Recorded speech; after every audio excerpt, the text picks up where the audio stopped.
नमस्कार दोस्तों, मैं रोशन मेहता पीएसपी की डिजिटल क्लासेस में आपका स्वागत करता हूं। स्टूडेंट्स, हम लोगों ने पिछली क्लास में डार्क रिएक्शन के बारे में स्टार्ट किया था। हमने डार्क रिएक्शन की केल्विन साइकिल के बारे में हमने लास्ट क्लास में स्टडी किया था। हम उसी क्लास को आगे कंटिन्यू करते हुए आज हम डार्क रिएक्शन का और एक तरीका देखते हैं, जो कि कुछ और प्लांट्स में किसी अन्य प्रकार के पादपों में इस तरह का प्रोसेस पाया जाता है। वैसे अधिकांश पादपों में केल्विन साइकिल जो है या C3 साइकिल जिसे हम कह रहे हैं, उसके द्वारा डार्क रिएक्शन होती है और इस तरह से ग्लूकोज का निर्माण होता है।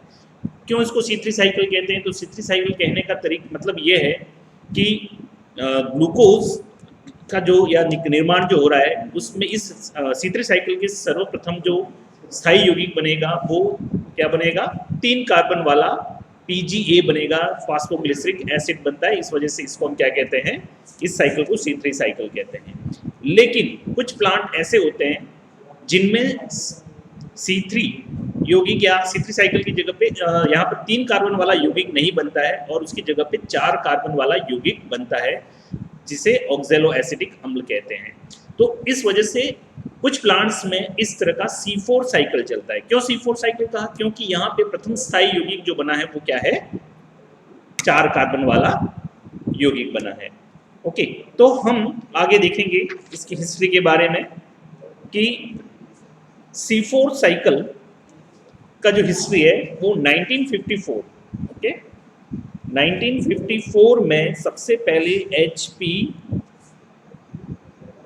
कॉट्स्केच, ओके, HP कॉट्स्केच,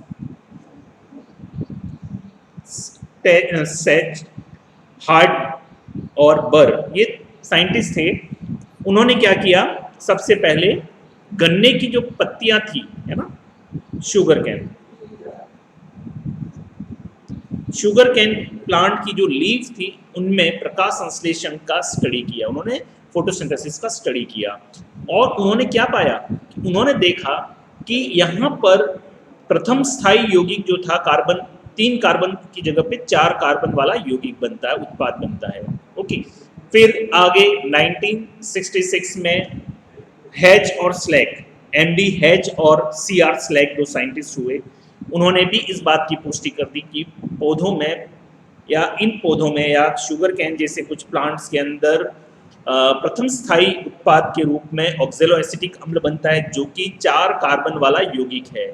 ओके, इन पौधों में CO2 एक्सेप्टर या CO2 ग्राही जो है वो जहाँ पर हमने देखा था वहाँ पे क्या था? 3 कार्बन वाले में या केल्विन साइकिल में जो हमारा प्रथम इलेक्ट्रॉन कार्बन डाइऑक्साइड ग्राही जो था वो कौन सा था? वो था हमारा रूबिस्को या RUDP। लेकिन यहाँ पे RUDP नहीं होगा, एक और चीज होगी जो कि PEP फास्फोइनोल पाइरूवेट कहलाएगा। और ये फास्फोइनोल पाइरूवेट है वो कार्बन डाइऑक्साइड से रिएक्ट करके C4 साइकिल का चलन करेगा या रन करेगा। ओके, अब यहाँ पर क्या शुगर कैन अकेला ऐसा प्लांट है? नहीं, उसके अलावा एंजियोस्पर्म प्लांट के 18 फैमिली मतलब 18 कुलों के लगभग 1500 पादपों में इस तरह का C4 साइकिल रन करता है। जैसे मक्का है, गन्ने के अलावा मक्का है, पैनिकम है, साइप्रस है, एमेरंथस है, ओके, एट्रिप्लेक्स है, डिजिटेरिया है, क्लोरिस है, आदि ऐसे अनेक प्लांट हैं जिनमें की या कुलों में जिनमें की क्या हो रहा है? प्रकाश संश्लेषण की डार्क रिएक्शन में C4 साइकिल चलती है। ओके, अब मैं ये बताऊंगा कि क्यों प्लांट्स के अंदर ये C4 साइकिल की आवश्यकता हुई, है ना। तो इसका रीजन क्या होता है कि जनरली हम जानते हैं कि RUDP क्या करेगा? CO2 को लेगा और CO2 को लेके क्या बनाएगा? 3PGA बनाता है। जनरली ये होता है। लेकिन बहुत सी बार क्या होता है कि पर्णमध्योतक कोशिकाओं में जहां प्रकाश संश्लेषण की क्रिया हो रही है वहां पर क्या होता है? CO2 की कॉन्सेंट्रेशन O2 से कम हो जाती है। तो यहां पर तो क्या हो रहा है? कार्बोक्सिलेशन हो रहा है। लेकिन बहुत सी बार क्या होता है? CO2 की जगह पे O2 की सांद्रता कॉन्सेंट्रेशन मेसोफिल कोशिकाओं के अंदर ज़्यादा हो जाती है, जिसकी वजह से यहाँ पर RUDP जो है वो न केवल कार्बोक्सिलेशन की क्रिया करता है, ऑक्सीजनेशन की क्रिया करता है, और ऑक्सीजनेशन की क्रिया जब होगी तो यहाँ पर 2 फास्फोग्लिसरेट का फॉर्मेशन होता है, या जिसे हम कहते हैं फास्फोग्लाइकोलिक, सॉरी ग्लिसरेट नहीं, ग्लाइकोलिक एसिड, ग्लाइकोलेट बनता है। क्या बनता है? फास्फोग्लाइकोलेट बनता है, या जिसके हम कहते हैं ग्लाइकोलिक एसिड बनता है। ओके, तो यहाँ पर ये 3 PGA बना, जबकि यहाँ पर 2 PGA बनता है। तो ये 2 कार्बन वाली है, एक चेन बनती है, और ये जो प्रोसेस 2 कार्बन वाला जो फास्फोग्लाइकोलेट बना जो है, ये आगे चल के क्या बनाता है, क्या करता है, फोटो रेस्पिरेशन स्टार्ट कर देता है। ओके, जब फोटो रेस्पिरेशन स्टार्ट होगा तो क्या होगा? फोटो रेस्पिरेशन है वो एक तरह से डबल वेस्टफुल रिएक्शन है। क्यों है? क्योंकि फोटो रेस्पिरेशन में क्या हो रहा है, एक तो कार्बन डाइऑक्साइड, या हम कह रहे हैं कि फाइनल प्रोडक्ट के फॉर्म में ग्लूकोज नहीं बन पाता है, क्योंकि प्रकाश संश्लेषण की दर बहुत कम हो जाती है और ग्लूकोज नहीं बन पाता है। दूसरी कंडीशन में क्या होता है, दूसरा जो लॉस है इससे वो क्या है कि यहाँ पर भी उतनी ही एनर्जी की रिक्वायरमेंट होगी जितने की प्रकाश संश्लेषण की डार्क रिएक्शन में ग्लूकोज को बनाने के काम में आएगी। तो डेफिनेटली यहाँ पर ये एक डबल वेस्टफुल रिएक्शन हो जाती है। इस वजह से इस तरह से या इस इवेंट से बचने के लिए क्या हुआ, उन प्लांट्स के अंदर ये कुछ मॉडिफिकेशन हो गए। कुछ प्लांट्स के अंदर इस तरह के इवेंट से बचने के लिए क्या हो गया, मॉडिफिकेशन हुआ। और ये मॉडिफिकेशन जो हुआ उसमें क्या हुआ कि अब इस मॉडिफिकेशन के अंदर क्या हुआ कि यहाँ पर अलग ही तरह की एनाटॉमी इन प्लांट्स के अंदर डेवलप होगी, जिसे हम क्रेन्स एनाटॉमी कहते हैं। क्रेन्स एनाटॉमी का मतलब होता है, यहाँ पर क्रेन्स एक जर्मन शब्द है, और इस जर्मन शब्द का मतलब क्या हुआ कि क्रेन्स का मतलब क्या होता है, मणियों से बनी हुई माला। ओके, क्रेन्स का मतलब क्या होता है, मणियों से मिलकर बनी हुई माला। क्यों ऐसा कहा गया? तो जनरली क्रेन्स एनाटॉमी जब आप देखोगे, मैं इस डायग्राम के थ्रू आपको बताने की कोशिश करूंगा यहाँ पर कि ये एक C4 प्लांट की लीफ का यहाँ पर एनाटॉमी आपको देख पा रहे हो। इसमें आप देख पा रहे हो यहाँ पर ये क्या है, मेसोफिल सेल है, ये सारी मेसोफिल सेल है, और मेसोफिल सेल के अंदर यहाँ पर ये आपको एक संवहन पूल दिखाई दे रहा है।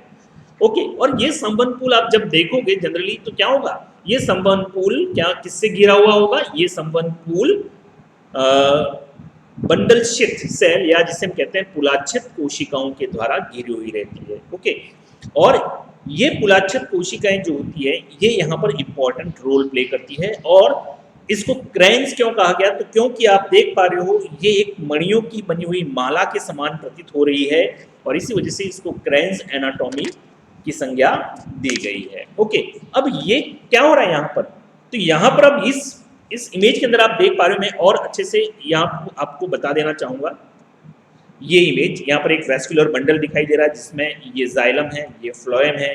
जाइलम और फ्लोएम जो कि वेस्कुलर बंडल बना रहे हैं, वो चारों तरफ से ये जो सेल्स दिखाई दे रही हैं ये बंडलशीथ सेल कहलाती है।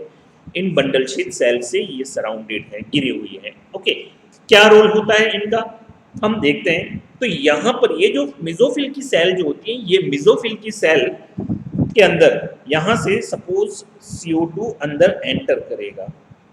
ओके, CO2 एंटर करेगा, लेकिन बहुत सी बार क्या होता है, ऑक्सीजन की मात्रा भी इन सेल्स के अंदर बढ़ जाएगी, तो C3 साइकिल जो कि वो अफेक्ट होगी, और क्या बनेगा वहाँ पे, क्या हो जाएगा, तो वहाँ पे फोटो रेस्पिरेशन स्टार्ट हो जाएगा। तो यहाँ पर ये CO2 का एब्जॉर्प्शन तो यहाँ पे हो रहा है, इन स्टोमेटा से होता हुआ इन मेसोफिल सेल के अंदर जाएगा। मेसोफिल सेल इस CO2 को कहाँ पर पहुँचाएंगे, बंडलशीथ सेल के अंदर पहुँचाएंगे, बंडलशीथ या पुलाच्छित कोशिकाओं के अंदर इस CO2 को पहुँचाएंगे। लेकिन इसको सीधे तौर से नहीं पहुँचाया जा सकता है, उसके लिए यहाँ पर एक साइकिल चलती है जिसे C4 साइकिल कहते हैं।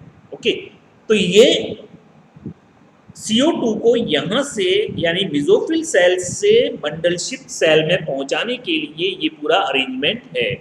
क्योंकि ऐसा नहीं, क्योंकि यहाँ पर हो जाएगा, लेकिन बहुत सी कंडीशन में यहाँ पर अगर O2 की सांद्रता बढ़ जाएगी तो ऐसी स्थिति में फोटो रेस्पिरेशन स्टार्ट हो जाएगा, जो कि एक डबल वेस्टफुल रिएक्शन है, मैं पहले ही बता चुका आपको। तो उससे बचने के लिए इन प्लांट्स के अंदर ये मॉडिफिकेशन हुआ कि यहाँ से CO2 को कहाँ भेज दिया जाता है, बंडल शीट सेल में पहुंचा दिया जाता है, जहां पर केल्विन साइकिल अच्छे से रन कर सके।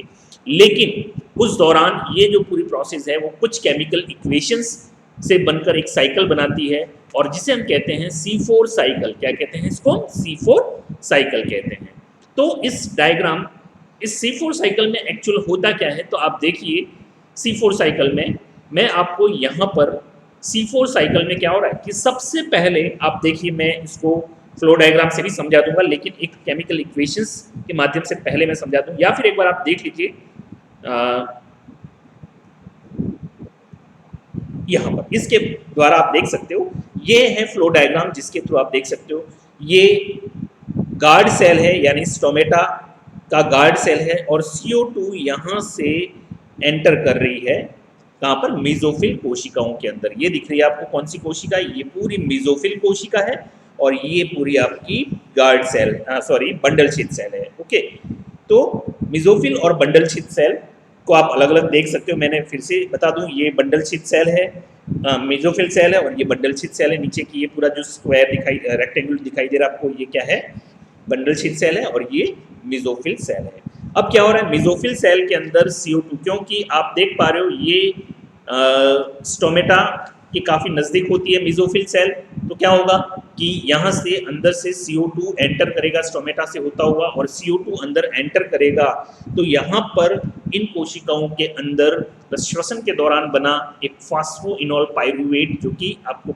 श्वसन जब पढ़ोगे तब पता चल पाएगा क्या है फास्फोइनोल पाइरूवेट। तो यहाँ पर पहले से फास्फोइनोल पाइरूवेट यहाँ पर बैठा हुआ है, इंतजार कर रहा है उसका। जैसे ही CO2 अंदर एंटर करेगा, ये फास्फोइनोल पाइरूवेट इसके साथ में रिएक्ट करेगा, बाइंड होगा, और इसके लिए फास्फोइनोल पाइरूवेट कार्बोक्सिलेज एंजाइम काम में आएगा। क्या आएगा, फास्फोइनोल पाइरूवेट कार्बोक्सिलेज एंजाइम काम में आएगा, और जैसे ही PEP के साथ में कार्बन डाइऑक्साइड का जुड़ना होगा, कार्बोक्सिलेशन होगा, एक प्रोडक्ट बनेगा ऑक्जेलो एसिटिक एसिड। ये स्टेप भी आपने देखी होगी रेस्पिरेशन के दौरान। ऑक्जेलो एसिटिक एसिड जो बनता है, ये ऑक्जेलो एसिटिक एसिड का अब रिडक्शन होगा NADPH2 के थ्रू। ओके, और यहाँ पर NADPH2 की प्रेजेंस में ऑक्जेलो एसिटिक एसिड का रिडक्शन तो हो रहा है, लेकिन इसमें एक एंजाइम काम करेगा, मैलिक डिहाइड्रोजिनेज एंजाइम, और इस तरह से ऑक्जेलो एसिटिक एसिड के रिडक्शन से क्या बनेगा, मैलिक एसिड बनेगा। अब देखिए यहाँ पर इसको C4 साइकिल क्यों कहा, क्योंकि ऑक्जेलो एसिटिक एसिड जो है वो क्या है, 4 कार्बन वाला एक यौगिक है, और ये पहला स्थायी यौगिक है इस रिएक्शन के अंदर, जिसकी वजह से इसको C4 साइकिल भी कहा जाता है, या इसको हम कहते हैं 4 कार्बन वाली एक चक्र।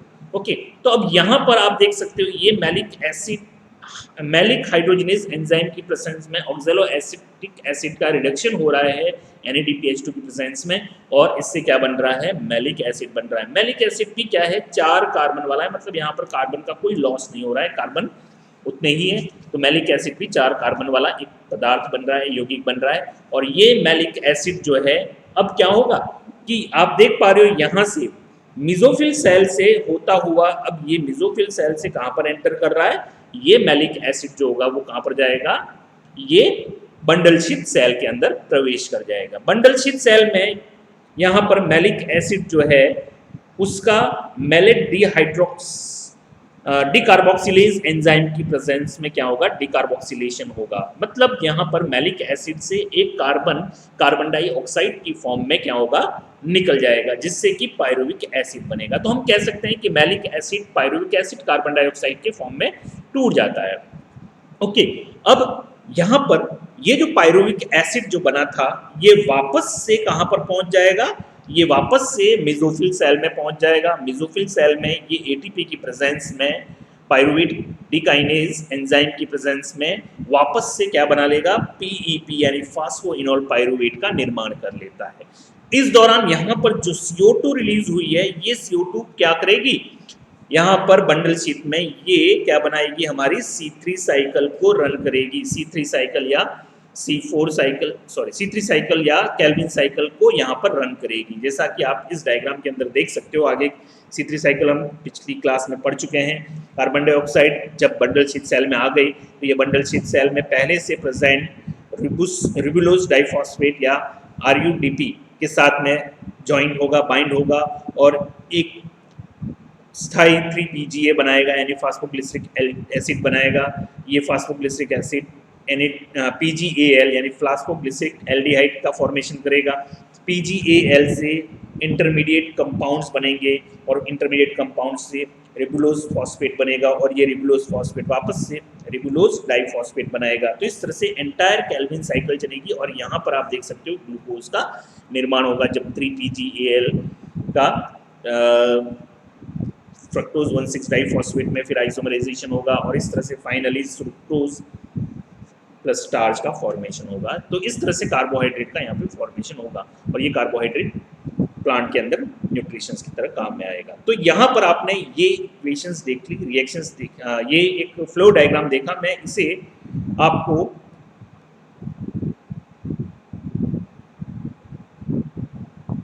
रिएक्शंस के माध्यम से बताऊं तो क्या हो रहा है। सबसे पहले कार्बन डाइऑक्साइड गार्ड सेल से होता हुआ कहाँ पर जाएगा, मिजोफिल सेल में जाएगा। मिजोफिल सेल के अंदर क्या हो रहा है, ये सारा मिजोफिल सेल के अंदर हो रहा है। मैं इसलिए तो मिजोफिल सेल के अंदर क्या हो रहा है कि वहां पर पहले से PEP यानी फास्फोइनोल पाइरूवेट बैठा हुआ है। ये फास्फोइनोल पाइरूवेट कार्बन डाइऑक्साइड से जुड़कर क्या बनाएगा, यहाँ पर एंजाइम क्या होगा, PEP कार्बोक्सिलेज एंजाइम की प्रेजेंस में ये क्या बना लेगा, ये बना लेगा ऑक्जेलो एसिटिक एसिड बनाएगा। ये ऑक्जेलो एसिटिक एसिड, ये भी 4 कार्बन वाला ही एक कंपाउंड है। ऑक्जेलो एसिटिक एसिड जो है वो नेक्स्ट स्टेप में क्या करेगा, इसे या तो ये क्या बनेगा, इसका रिडक्शन होगा, रिडक्शन से या तो वो ये एस्पार्टिक एसिड बनाएगा या फिर मैलिक एसिड बनाएगा। जनरली मैलिक एसिड बनेगा, यहाँ पर मैलिक डिहाइड्रोजिनेज एंजाइम जो होगा वो काम में आएगा।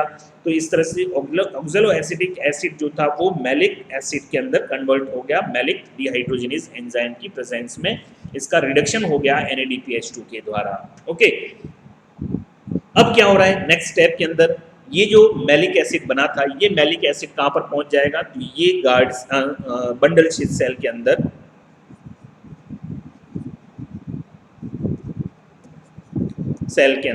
एंटर करेगा। बंडल शीथ सेल के अंदर ये मैलिक एसिड जैसे ही पहुंचेगा तो ये क्या करेगा, इसका यहां पर डीकार्बोक्सिलेशन होगा। क्या होगा, डीकार्बोक्सिलेशन होगा किसकी प्रेजेंस में, मैलिक डीकार्बोक्सिलेज एंजाइम की प्रेजेंस में। ओके, ये और क्या होगा, डीकार्बोक्सिलेशन की वजह से CO2 निकल जाएगा। CO2 को निकलते ही मैलिक एसिड क्या होगा, पायरुविक एसिड में कन्वर्ट हो जाएगा और यहाँ पर 2 हाइड्रोजन के या ऑक्सीडेशन की रिएक्शन होगी जिससे क्या बनेगा, NADPH2 का फॉर्मेशन होगा और NADPH2 बन जाएगा। इस तरह से क्या हो गया कि हाइड्रोजनेशन से NADPH2 में कन्वर्ट हो गया और मैलिक एसिड कार्बन डाइऑक्साइड और पायरुविक एसिड के अंदर कन्वर्ट हो गया। अब नेक्स्ट में क्या होगा, पायरुविक एसिड जो था ये पायरुविक एसिड कहाँ पे पहुंच जाएगा, ATP की प्रेजेंस में या एनर्जी को लेके ATP को AMP यानी एडिनोसिन मोनोफॉस्फेट में कन्वर्ट कर देगा। 2 फॉस्फेट यहाँ से रिलीज होंगे जिससे कि एनर्जी रिलीज होगी और ये एनर्जी इसके द्वारा यूज में ले जाएगी और ये पायरुविक एसिड पायरुवेट डाइकाइनेज एंजाइम की प्रेजेंस में क्या बनाएगा, फॉस्फोइनोल पायरुवेट हमारा वापस से PEP बन गया। कहाँ पर, ये पायरुविक एसिड कहाँ पर पहुंच गया, वापस से मिजोफिल सेल के अंदर। ओके, मिजोफिल सेल के अंदर ये रिएक्शन होगी। Pyruvic acid bundle sheath cell से कहाँ पर पहुंचेगा, मिजोफिल सेल के अंदर पहुंचेगा। मिजोफिल सेल में ये पायरुवेट डाइकाइनेज एंजाइम की प्रेजेंस में ATP से एनर्जी लेकर क्या करेगा, ये किस में कन्वर्ट हो जाएगा, ये बना लेगा फॉस्फोइनोल पायरुवेट बनेगा और इसे हम कहते हैं PEP। और ये PEP आप देख पाओगे क्या होगा, वही वापस ये साइकिल कंटिन्यू चलती रहेगी जिसमें PEP बन गया वापस, कार्बन डाइऑक्साइड नेक्स्ट स्टेप में या नेक्स्ट अगले चक्र में फिर से CO2 लेगा, ये CO2 ऑक्जेलो एसिटिक एसिड में कन्वर्ट होगी, ये ऑक्जेलो एसिटिक एसिड मैलिक एसिड में कन्वर्ट होगा, मैलिक एसिड फिर फाइनली कार्बन डाइऑक्साइड और पायरुविक एसिड में टूट जाएगा। पायरुविक एसिड वापस से फास्फोइनोल पायरुवेट बनाएगा जबकि CO2 जो है वो क्या बनाएगी, हमारी वही C3 चक्र कैल्विन साइकिल या C3 साइकिल को वापस स्टार्ट करेगा। तो यहाँ पर हम कह सकते हैं कि ये सारी जद्दोजहद या जो ये सारा जो एक इवेंट हुआ है वो क्यों हुआ है, तो उसका एक पर्पस क्या था। तो हम वेरी शॉर्ट फॉर्म में कहें तो यहाँ पर कार्बन डाइऑक्साइड को मेसोफिल सेल से कहाँ पे ले जाना था, बंडल शीथ सेल के अंदर पहुंचाने के लिए ये सारा पूरा प्रोसेस जो चला C4 साइकिल, उसकी जरूरत पड़ी।